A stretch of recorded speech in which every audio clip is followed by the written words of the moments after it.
NCP प्रमुख शरद पवार का बड़ा बयान। भतीजे अजीत पवार को दी नसीहत, कहा अभी बूढ़ा नहीं हुआ। एनसीपी प्रमुख शरद पवार ने बीते रोज रविवार 17 दिसंबर को पार्टी से अलग हुए भतीजे अजीत पवार पर तंज कसते हुए बड़ा बयान दिया है। शरद पवार ने कहा कि वह बूढ़े नहीं हुए हैं और वह अभी भी अच्छों को सीधा कर सकते हैं। दरअसल शरद पवार का बीते रोज 83वां जन्मदिन था और पुणे हवेली तालुका में बैलगाड़ी रेस कार्यक्रम का आयोजन किया गया, जिसमें पहुंचे शरद पवार ने जन्मदिन की बधाई देने आए लोगों से कहा, मुझे आपसे शिकायत है। आप लोग अक्सर मेरी उम्र के बारे में कहते हैं कि मैं 84 साल का हूँ, मैं 83 साल का हूँ। आपने अब तक मुझ में क्या देखा है? मैं बूढ़ा नहीं हुआ हूँ। मेरे पास अभी भी इतनी ताकत है कि मैं कुछ लोगों को सीधा कर सकता हूँ। वहीं कार्यक्रम को संबोधित करते हुए शरद पवार ने आगे कहा कि आज बारिश के कारण हमारी योजनाएं बाधित हो गई हैं, मगर हम वो लोग हैं जो इतनी आसानी से हार नहीं मानेंगे, पीछे नहीं हटेंगे।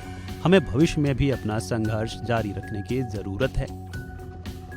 पवार ने इस दौरान सरकार पर भी निशाना साधा। उन्होंने कहा कि खेल किसानों को संतुष्टि और आत्मविश्वास देता है। सत्ता में बैठे लोगों को किसानों से कोई लगाव नहीं है। उन्होंने प्याज सहित कुछ फसलों के निर्यात पर प्रतिबंध लगा दिया है। सरकार किसानों की मदद करने के बजाय बाधाएं पैदा कर रही है। किसानों को अपनी फसलों का उचित दाम नहीं मिल पा रहा है। बता दें कि इस साल 2 जुलाई को एनसीपी में फूट हो गई थी। अजीत पवार और 8 विधायकों के एकनाथ शिंदे वाली महाराष्ट्र सरकार में शामिल होने के बाद शरद पवार के नेतृत्व वाली एनसीपी में 2 फाड़ हो गए थे। महाराष्ट्र सरकार में शामिल होने के तुरंत बाद अजीत पवार ने बांद्रा के भुजबल नॉलेज सिटी में 5 जुलाई 2023 को शरद पवार को कहा था कि आपकी उम्र ज्यादा हो गई है। राज्य सरकार के कर्मचारी 58 साल में, केंद्र के 60 साल में और भाजपा में 75 साल में रिटायर्ड हो जाते हैं, लेकिन आप 83 साल के हैं। आपने मुझे सबके सामने विलेन बना दिया है।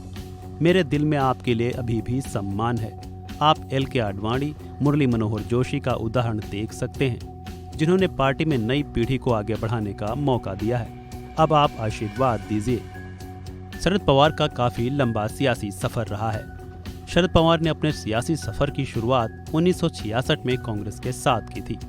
तब वह 27 साल की उम्र में पहली बार बारामती से विधायक बने थे।